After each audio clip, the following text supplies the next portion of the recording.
സ്തോത്രം ഞങ്ങൾ സ്തുതിക്കുന്നു. അനുഗ്രഹിക്കപ്പെട്ട ഈ പകൽക്കാലം കർത്താവ് നമുക്ക് തന്നതിനായി നന്ദിയോടെ സ്തോത്രം ചെയ്യുന്നു. നമ്മുടെ എബ്രാഹിം ജോർജ് പാസ്റ്റർ ഇല്ലാത്തത് 2-3 മീറ്റിംഗ് ആയിപ്പോൾ കർത്താവ് ദാസനെ ഇവിടേക്ക് കൊണ്ടുവരട്ടെ. അത് നമുക്ക് ഏറെ സന്തോഷമാണല്ലോ. അധ്യക്ഷനായിരിക്കുന്ന പാസ്റ്റർ അപ്പച്ചൻ എല്ലാവരെയും ഓർത്ത് കർത്താവായ യേശുക്രിസ്തുവിന്റെ നാമത്തിൽ സ്നേഹവന്ദനം.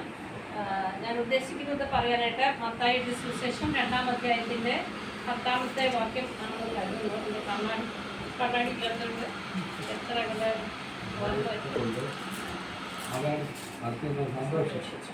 നക്ഷത്രം കണ്ടതുകൊണ്ട് അവർ അത്യന്തം സന്തോഷിച്ചു. അതാണ് ഞാൻ ഉദ്ദേശിച്ച വാക്യം. നക്ഷത്രം കണ്ടതുകൊണ്ട് നമുക്കറിയാം ക്രിസ്മസ് കാലയളവൊക്കെ കഴിഞ്ഞിരിക്കുന്ന സമയമാണ്. നമുക്കറിയാം എല്ലായിടത്തും നക്ഷത്രങ്ങള് ക്രിസ്മസ് എന്ന് പറയുമ്പോൾ തന്നെ നമ്മുടെ മനസ്സിലോട്ട് ഓടിയെത്തുന്ന ഒരു കാര്യം നക്ഷത്രമാണ്. ഇതിന്റെ പശ്ചാത്തലം നമുക്കറിയാം. കർത്താവ് യേശു ക്രിസ്തു ലോകത്തിലേക്ക് പിറന്നപ്പോൾ നമുക്ക് ആ കഥയെല്ലാം അറിയാം. ആ കർത്താവിന്റെ ജനനത്തിങ്കില് അനേകരെ കർത്താവിനെ വിദ്വാൻമാർ കർത്താവിനെ കാണുവാനായിട്ട് വന്നപ്പോൾ അവർക്ക് വഴി അറിയാതെ എങ്ങോട്ട് പോകണം, എന്ത് ചെയ്യണം എന്ന് അറിയാതെ നിന്നപ്പോൾ ദൈവമായ കർത്താവ് അവർക്ക് കാണിച്ചു കൊടുത്താണ് ഈ നക്ഷത്രം. ആ നക്ഷത്രത്തെ നോക്കി നടക്കുക. അതിന്റെ മുകളിലത്തെ വാക്യത്തിൽ ഇങ്ങനെ പറയുന്നു, ആ നക്ഷത്രം അവർക്ക് മീതെ പോയിക്കൊണ്ടിരുന്നു. അത് ശിശു ഇരിക്കുന്ന സ്ഥലം വരെയും ആ നക്ഷത്രം അവർക്ക് മുന്നമേ പോയിക്കൊണ്ടിരുന്നു എന്നാണ് പറഞ്ഞിരിക്കുന്നത്. അപ്പൊ അവർക്ക് വഴി അറിയാതെ അവർ നിന്നൊരു സ്ഥാനത്ത് കർത്താവ് കൊടുത്ത ഒരു അടയാളമായിട്ടാണ് ഈ നക്ഷത്രം കാണുന്നത്. അതുകൊണ്ടാണ് ക്രിസ്ത്യാനികളെല്ലാം നക്ഷത്രത്തിന് പ്രത്യേകത കൊടുക്കുന്നത് അല്ലെ. നമുക്കറിയാം, അങ്ങനെ വിദ്വാൻമാർ നക്ഷത്രം നോക്കി കിഴക്ക് നിന്ന് വന്ന വിദ്വാൻമാരായിരുന്നു. പക്ഷേ ഈ ശിശു ഇരിക്കുന്ന സ്ഥലം വരെ നക്ഷത്രം അവർക്ക് മുൻപായി പോയിക്കൊണ്ടിരുന്നു. നക്ഷത്രത്തെ അവർ കണ്ടു. അവിടെ ചെന്ന് ശിശുവിനെ നമസ്കരിച്ചു. അവരുടെ നിക്ഷേപ പാത്രങ്ങളെ തുറന്ന് അവരെ പൊന്ന മൂര കുന്തിരിക്കം കാഴ്ചവെച്ചു. കർത്താവിനെ നമസ്കരിച്ചു. ഇതാണ് ഈ കഥ, എല്ലാവർക്കും അറിയാവുന്ന കഥയാണ്. ഇതിലൂടെ യാത്ര ചെയ്ത് അവിടെ എത്തി അവർ ശിശുവിനെ നമസ്കരിച്ചെന്ന് കാണാം. എന്നാൽ നമ്മൾ ഇതുപോലൊരു യാത്രയിലാണ്. നമ്മള് യേശു കർത്താവ് ശിശുവായിട്ട് ലോകത്തിൽ വന്നപ്പോൾ വിദ്വാൻമാർ പോയി കണ്ടതാണ് നമ്മൾ പറയുന്നത്. എങ്കിൽ ഇന്ന് നമ്മളും ഇതുപോലൊരു യാത്രയിലാണ്. എന്തിനു വേണ്ടി? കർത്താവിനെ ഒന്ന് കാണാൻ വേണ്ടി. എങ്ങനെയാണ് ഇനി നമ്മൾ കർത്താവിനെ കാണുന്നത്? കർത്താവ് ശിശുവായിട്ടാണോ വരുന്നത്? അല്ല, ഈ വന്നത് ശിശുവായിട്ടാണെങ്കിൽ ഇനി വരുന്ന രാജാവായിട്ടാണ്. കർത്താവിന്റെ 2ാമത്തെ വരവിന് വേണ്ടി നമ്മളും നോക്കി പാർത്തോണ്ടിരിക്കും. നമ്മളും വിദ്വാൻമാരെ പോലെ കർത്താവിനെ നമസ്കരിക്കാൻ വേണ്ടി, കർത്താവിന്റെ വരവെങ്കിൽ എടുക്കപ്പെടുവാൻ വേണ്ടി നമ്മളും ഒരുങ്ങിക്കൊണ്ടിരിക്കുക, നമ്മൾ നോക്കിക്കൊണ്ടിരിക്കുകയാണെന്ന് പറയാം. അപ്പൊ നമ്മളിങ്ങനെ പോകുമ്പോൾ നമുക്കും വഴി അറിയാതെ പലയിടങ്ങളിൽ നമ്മൾ നിന്ന് പോകുന്നുണ്ട്. മുമ്പോട്ട് പോകുമ്പോൾ എങ്ങോട്ടാ പോകേണ്ടതെന്ന് അറിയത്തില്ല, എന്ത് ചെയ്യണമെന്ന് അറിയത്തില്ല. നമുക്കെല്ലാം ഒറ്റ ആഗ്രഹമാണ്, ദൈവം വരുമ്പോൾ നമ്മൾ എടുക്കപ്പെടണം, കർത്താവിന്റെ വരവെങ്കിൽ എടുക്കപ്പെടണം. അതിനുവേണ്ടിയുള്ള ഒരുക്കത്തിലാണ് നമ്മൾ. പക്ഷെ നമുക്ക് എങ്ങനെ ചെയ്യണമെന്ന് അറിയാതിരിക്കുമ്പോൾ അതിന് നമുക്ക് വഴികാട്ടിയായിട്ട് ഈ ലോകത്ത് നമുക്ക് തന്നിരിക്കുന്ന പരിശുദ്ധാത്മാവിനെയാണ്. അന്ന് നക്ഷത്രം അവർക്ക് മുന്നോടിയായി പോയിക്കൊണ്ടിരുന്നെങ്കിൽ ഇന്ന് പരിശുദ്ധാത്മാവ് നമുക്ക് മുന്നോടിയായി പോയിക്കൊണ്ടിരിക്കുകയാണ്. ആ പരിശുദ്ധാത്മാവിനെ മുന്നോട്ടുള്ള യാത്രയിൽ ഓരോ നിമിഷവും ആ പരിശുദ്ധാത്മാവിന്റെ ശക്തി രുചിച്ചറിഞ്ഞ് പരിശുദ്ധാത്മാവ് വഴി കാട്ടുന്നത് പോലെ കർത്താവ് എന്ത് പറയുന്നു അതുപോലെ നാം പോകുമെങ്കിൽ തീർച്ചയായിട്ടും നമുക്ക് ആ ദൈവസ്ഥനെ ചെന്നെത്തുവാനായിട്ട് കഴിയുമെന്ന് പറയുന്നത്.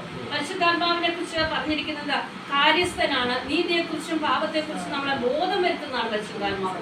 നമ്മൾ ഏത് വഴി പോകണമെന്ന് അറിയാതെ നിൽക്കുമ്പോൾ, അല്ലെ എന്ത് ഡിസിഷൻ എടുക്കണമെന്ന് നമ്മൾ അറിയാതിരിക്കുമ്പോൾ നമുക്ക് വേണ്ടി പ്രവർത്തിക്കുന്ന, നമുക്ക് പ്രാർത്ഥിക്കാൻ അറിയാതിരിക്കുമ്പോൾ നമുക്ക് വേണ്ടി പ്രാർത്ഥനയെ സഹായിക്കുന്ന പരിശുദ്ധാത്മാവ്. അപ്പൊ ആ പരിശുദ്ധാത്മാവിനെ നമ്മുടെ ജീവിതത്തിൽ എത്ര അധികമായി നമ്മൾ ഉൾക്കൊള്ളേണ്ടത് ആവശ്യമാണ്. പരിശുദ്ധാത്മാവ് എന്ന് പറയുന്നത് നമുക്ക് വെറും പിതാവിനെ പുത്രനെ പരിശുദ്ധാത്മാവിന്റെ നാമത്തിൽ എന്ന് പറഞ്ഞ് വെറുതെ അങ്ങനെ മാറ്റിക്കളയാൻ പറ്റത്തില്ല. കർത്താവ് നമുക്ക് തന്നിരിക്കുന്ന അല്ലെങ്കിൽ ഒരു അടയാളമാണ്. കർത്താവിന്റെ സന്നിധിയിലേക്ക് പോകാനുള്ള ഒരു വഴികാട്ടിയാണ് പരിശുദ്ധാത്മാവ്.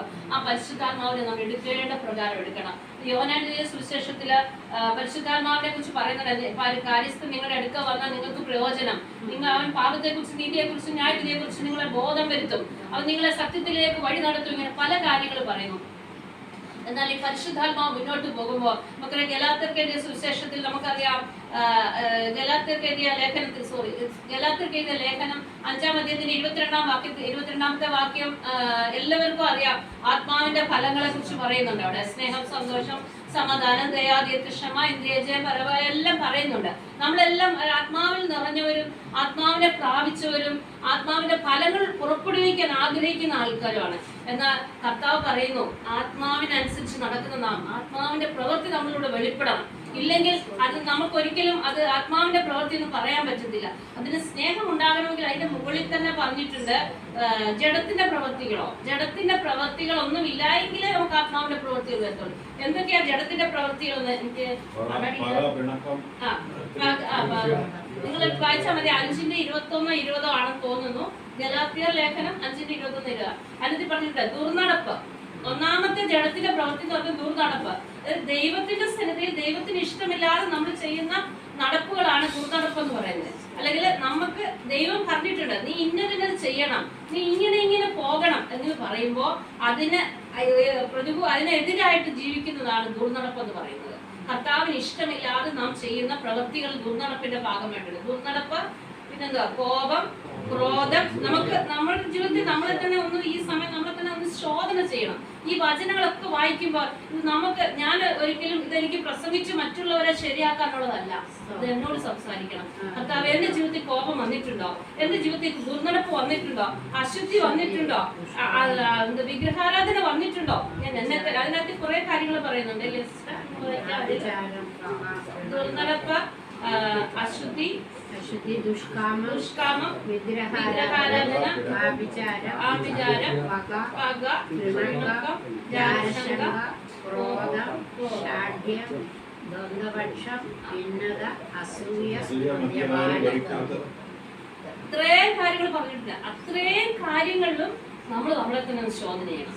നമ്മൾ പരിശുദ്ധാത്മാവിനെ പരിശുദ്ധാത്മാവിനെ ലഭിക്കാത്തവർക്കൊക്കെ ലഭിച്ച അന്നരിയെ മാത്രമുള്ള അങ്ങനെ ഒരു സിറ്റുവേഷനിൽ നിൽക്കുന്നത്. നമ്മൾ ലഭിച്ച നമ്മളെ തന്നെ ഒന്ന് ശോധന ചെയ്യണം. കർത്താവേ, ഈ ജഡത്തിന്റെ പ്രവൃത്തികൾ എന്തെങ്കിലും എന്റെ ജീവിതത്തിലുണ്ടോ? എനിക്ക് ദ്വന്ദ്വപക്ഷമുണ്ടോ? നമ്മൾ പറയും ഞാൻ ആരുടെ ഭാഷ ഒന്നും പിടിക്കത്തില്ല, ഉള്ള കാര്യം ഉള്ള പോലെ പറയും. പക്ഷെ അങ്ങനെയാണോ? നമ്മുടെ മനസ്സാക്ഷിയോട് തന്നെ നമ്മൾ ചോദിക്കണം. നമുക്ക് മറ്റൊരാളെ ബോധ്യപ്പെടുത്തേണ്ട കാര്യമില്ല. കാരണം നമുക്ക് കാര്യമായിട്ടുള്ള ദൈവമായിട്ടാണ്. ആ ദൈവത്തിന്റെ സ്ഥിതി നമ്മൾ ചിന്തിക്കണം. എന്റെ ദ്വന്ദ്വപക്ഷം ശരിയാണോ? ഞാൻ അവരോട് പറയുന്നു ഇവരോട് പറയുന്നു അത് ശരിയാണോ? എനിക്ക് കോപം വരും, അതെന്റെ രോഗത്തിന്റെ ഭാഗം എന്ന് പറയാം. അല്ലെങ്കിൽ ഈ ലോകത്തെ എന്റെ സിറ്റുവേഷൻസ് അങ്ങനെ, എന്റെ സാഹചര്യം എന്നെ അങ്ങനെ ആക്കി തീർക്കാൻ നമ്മൾ പറയാം. പക്ഷെ ദൈവമായിട്ടുള്ള ബന്ധത്തിൽ നമ്മൾ ഇത് വൽക്കാലം ഒന്ന് ചെക്ക് ചെയ്യണം. കർത്താവേ, എന്റെ കോപം നീതിയായതാണോ? ദൈവത്തിന്റെ സന്നിധിയിൽ ദൈവത്തിന് ഇഷ്ടമില്ലാത്തതാണോ എന്റെ വായിൽ നിന്ന് വരുന്നത്? ക്രോധം, ദ്വന്ദ്വപക്ഷം, അശുദ്ധി. എന്റെ ജീവിതത്തിൽ എന്തൊക്കെയോ അശുദ്ധിയുണ്ട്. കർത്താവെ, ദൈവം ആഗ്രഹിക്കാത്ത എന്തൊക്കെയോ കാര്യങ്ങൾ എന്റെ ജീവിതത്തിലുണ്ട്. ഇതുപോലെ കാലം നമ്മളെ തന്നെ ഒരു ശാന്തമായ ശോധനയാണ്. കർത്താവെ, ഇതിലേതിലാണ് ഞാൻ വീണ് പോയിരിക്കുന്നത്? ഈ വീണ് പോയിരിക്കുന്ന ഏതിലെന്ന് മനസ്സിലായി അതിൽ നിന്ന് മടങ്ങി വന്നാൽ ആ മടങ്ങി വരയിലാണ് കർത്താവ് പ്രസാദിക്കുന്നത്. ആ മടങ്ങി വരയിൽ മാത്രമേ നമുക്ക് പരിശുദ്ധാത്മാവിന്റെ ഫലങ്ങൾ പുറപ്പെടുവിക്കാൻ കഴിയത്തുള്ളൂ. ഇതിൽ നിന്ന് നമ്മൾ കരകയറിയില്ലെങ്കിൽ നമ്മൾ പറയും സ്നേഹമുണ്ട്, സന്തോഷമുണ്ട്, സമാധാനമുണ്ട്, കാണുമ്പോൾ എല്ലാം ഉണ്ട്, ആത്മാവിന്റെ ഫലങ്ങളിൽ നമ്മൾ നിറഞ്ഞു നിൽക്കുക. പക്ഷേ ഇത് നമ്മൾ ശോധന ചെയ്യണം. ജഡത്തിന്റെ പ്രവൃത്തികൾ എന്തെല്ലാമാണ് എന്നിലുള്ളത്? കർത്താവെ, ഇന്ന് വൽക്കാലം ഒന്ന് ശോധന ചെയ്ത് ദൈവത്തിനെ നമ്മളെ തന്നെ ഒന്ന് സമർപ്പിക്കണം. കർത്താവെ, എന്നെ ഒന്ന് മനസ്സിലാക്കി തരണം. എന്റെ ജീവിതത്തിൽ എന്റെ കോപ സ്വഭാവത്തിൽ, എന്റെ ജീവിതത്തിൽ കോപം ഉണ്ടപ്പാ, ആ കോപ സ്വഭാവത്തിൽ ഞാൻ എന്ത് ചെയ്താൽ എനിക്ക് അതിൽ നിന്ന് മാറാൻ പറ്റും? അപ്പൊ നമുക്ക് പറയാം, വചനത്തോട് അടുക്കുക. ഇതിനകത്തെയും തെസ്സലോനിക്കർ 2:3 വാക്യം ഞാൻ പറയാം. ആകയാൽ സകല ദുർനടപ്പും അശുദ്ധിയും വിഗ്രഹാരാധന എല്ലാം വിട്ട് കർത്താവിന്റെ വചനം എന്ന മായമില്ലാത്ത പാൽ കുടിക്കാനാണ് പറഞ്ഞേക്കുന്നത്. കർത്താവിന്റെ വചനം ഓരോ ദിവസവും നമ്മൾ വായിക്കുമ്പോ അത് നമ്മളെ തന്നെ ശുദ്ധീകരിക്കണം. സത്യം പറയുമ്പോ നമ്മളെ സത്യത്തിൽ നമ്മളെ കൊണ്ട് ആവും വിധം സത്യത്തിന് വേണ്ടി നടക്കണം.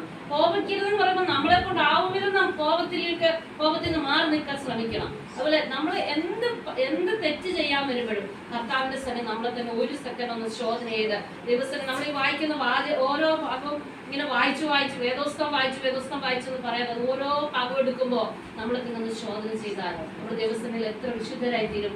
തേജസ്സിന്റെ വാടാത്ത കിരീടം പ്രാപിക്കണമെന്ന് നമ്മൾ പറയുമ്പോ, കർത്താവിന്റെ വരവെങ്കിൽ നമ്മൾ എടുക്കപ്പെടണമെന്ന് പറയുമ്പോ, ഒരു മണവാട്ടി സഭയായി നമ്മെ ഒരുക്കുവാൻ മണവാളനായി കർത്താവ് വരുമ്പോ നമ്മൾ അശുദ്ധി ഉണ്ടേ കർത്താവ് നമ്മളെ എടുക്കുമോ? കർത്താവ് നമുക്ക് തന്നെ അറിയാം. ഇപ്പൊ നമ്മളൊരു കല്യാണത്തിന് വേണ്ടി ഒരാളുടെ കല്യാണ പെണ്ണിനെ ചെറുക്കനെല്ലാം റെഡിയാക്കി ആ ചെറുക്കനും പെണ്ണും തമ്മിൽ സംസാരിച്ച് അവർ തമ്മിൽ ഒരു ധാരണയായി കഴിയുമ്പോൾ ആ ചെറുക്കൻ ഇഷ്ടമില്ലാത്ത കാര്യങ്ങൾ എന്തെങ്കിലും വന്നാല് അവർക്ക് അവസാന നിമിഷം വരെ ആ കല്യാണം ഒഴിയാണ്. അതുകൊണ്ടാണ് നമ്മുടെ ചർച്ചിലൊക്കെ 2-3 പ്രാവശ്യം എന്തിനെ വിളിച്ചു പറയുന്നത്? അവർ ഓൾറെഡി പറഞ്ഞല്ലേ എഗ്രിമെന്റാ, പക്ഷെ ചർച്ച വിളിച്ചു കൊല്ലുവാ. നിങ്ങൾക്ക് സമ്മതമാണോ, സമ്മതം ഇല്ലെങ്കിൽ ആർക്കെങ്കിലും എന്തെങ്കിലും പ്രശ്നം ഉണ്ടെങ്കിൽ പറയണം. എന്തിനു വേണ്ടിയിട്ടാ? അവസാന നിമിഷം വരെ അവർക്ക് അതിനുള്ള റൈറ്റ് ഉണ്ട്. പറഞ്ഞ കർത്താവിന്റെ സന്നിധിയിൽ നമ്മൾ മണവാട്ടിയായി പോകാനിരിക്കുക. നമ്മളെ ശോധന ചെയ്യുമ്പോൾ അവസാന നിമിഷം വരെ കർത്താവിന് നമ്മളെ കൈവിട്ട് കളയാനുള്ള റൈറ്റ് ഉണ്ട്. പക്ഷെ കർത്താവ് കൈവിട്ട് കളയാത്ത ദൈവത്തിന്റെ ദയ അല്ലെങ്കിൽ അപ്പൊ നമ്മളെ ഒരുക്കി ആ മണവാട്ടി മണവാളിനെ എങ്ങനെയായിരിക്കണമെന്ന് അവരാഗ്രഹിക്കുന്നു, അതുപോലെ നമ്മുടെ കർത്താവിന്റെ സന്നിധിയിൽ നമ്മളായിരിക്കണം. ഓരോ ദിവസവും ഓരോ നിമിഷവും നമ്മളെ തന്നെ, ഇനിയുള്ള സമയങ്ങള് നമുക്കറിയാം കർത്താവിന്റെ വരവ് ഏറ്റവും ആസന്നമായിരിക്കുക. ഒരു മിനിറ്റ് പോലും അല്ലെങ്കിൽ ശത്രുവിന് വിട്ടുകൊടുക്കാതെ ദൈവത്തിന്റെ സന്നിധിയിൽ ഏത് ആത്മാവിന് നിങ്ങൾ കീഴ്പ്പെട്ടിരിക്കുന്നോ ആ ആത്മാവ് നിങ്ങളെ ഭരിക്കുന്നത്. ദൈവത്തിന്റെ ആത്മാവാണ് നിങ്ങൾക്ക് കീഴ്പ്പെട്ടിരിക്കുന്നതെങ്കിൽ തീർച്ചയായും ദൈവമാണ് നിങ്ങളെ ഭരിക്കുന്നത്. ഇനി ശത്രുവിന്റെ ആത്മാവിനാണ്, പിശാചിന്റെ ആത്മാവിനാണ് നിങ്ങൾ അടിമപ്പെട്ടിരിക്കുന്നതെങ്കിൽ ശത്രുവിന്റെ ജഡത്തിന്റെ പ്രവൃത്തികൾ വരും. അപ്പൊ ഇന്ന് പൽക്കാലം നമുക്ക് നമ്മളെ തന്നെ ഒന്ന് ശോധന ചെയ്യണം. ഇതിൽ ആത്മാവിന്റെ ഫലമാണോ ഉള്ളതോ അതോ ജഡത്തിന്റെ ഫലമാണോ പുറപ്പെടുവിക്കുന്നത് എങ്കിൽ ഏതിലാണ് നമ്മൾ തെറ്റിപ്പോയത്, ഏതിലാണ് നമ്മൾ മടങ്ങി വരേണ്ടതെന്ന് അറിഞ്ഞാൽ ഇന്ന് പൽക്കാലം ഹല്ലേലൂയ നാം മടങ്ങി വരേണ്ടത് ആവശ്യമാണ്. അതിനുവേണ്ടി എന്നെ തന്നെ സമർപ്പിക്കുകയാണ്. ഞാൻ പറയുന്നെങ്കിലും കർത്താവ് എന്നെ കൂടെ സംസാരിക്കുന്നെങ്കിലും എന്നിലും അനേക കുറവുകളുണ്ട്. ഓരോ ദിവസവും ഞാൻ വിചാരിക്കാറുണ്ട്, കർത്താവെ ഞാൻ ഓരോന്ന് വായിക്കുമ്പോൾ ഞാൻ കർത്താവെ ഈ കാര്യത്തിൽ ഞാൻ ശരിയാണോ എന്നെ തന്നെ ഒന്ന് ശോധന ചെയ്യുക. നമ്മൾ ഓരോരുത്തരും നമ്മളെ തന്നെ അങ്ങനെ ഒന്ന് ശോധന ചെയ്യുന്നുവെങ്കിൽ, കർത്താവിന്റെ പരിശുദ്ധാത്മാവിനനുസരിച്ച് നാം നടക്കുന്നുവെങ്കിൽ, അവൻ കർത്താവിന്റെ ഹല്ലേലൂയ ആ ഗംഭീര ധ്വനി മുഴങ്ങുമ്പോൾ, അവൻ കാഹള നാളെ കേൾക്കുമ്പോൾ പോകാൻ റെഡിയായിട്ട് നിൽക്കുന്ന നാം ഹല്ലേലൂയ നമ്മളെ തന്നെ വിശുദ്ധീകരിക്കേണ്ടത് ആവശ്യമാണ്. ഈ ദിവസങ്ങളിൽ അന്ത്യകാലത്ത് ഹല്ലേലൂയ ദൈവത്തിന്റെ സന്നിധിയിൽ ഒരുങ്ങി കാത്തിരിക്കാം. ദൈവത്തിന്റെ സന്നിധി നാം ഒരുക്കത്തോടെ ആയിരിക്കാം. ഹല്ലേലൂയ അതിനായി കർത്താവ് നമ്മെ സഹായിക്കട്ടെ. വിദ്വാന്മാർ നക്ഷത്രം നോക്കി പോയതുപോലെ നമുക്ക് നമ്മുടെ പരിശുദ്ധാത്മാവിനെ നോക്കി നമ്മുടെ ആത്മമണവാളിനെ എതിരേൽപ്പാൻ ഒരുങ്ങി നിൽക്കാം. അതിനെ കർത്താവ് നമ്മെ സഹായിക്കട്ടെ. ഇത്രത്തോളം സമയം എനിക്ക് അനുവദിച്ചെന്ന പാസ്റ്ററോടും ദൈവസഭയോടുള്ള നന്ദി അറിയിച്ചുകൊണ്ട് എന്റെ സാക്ഷ്യം.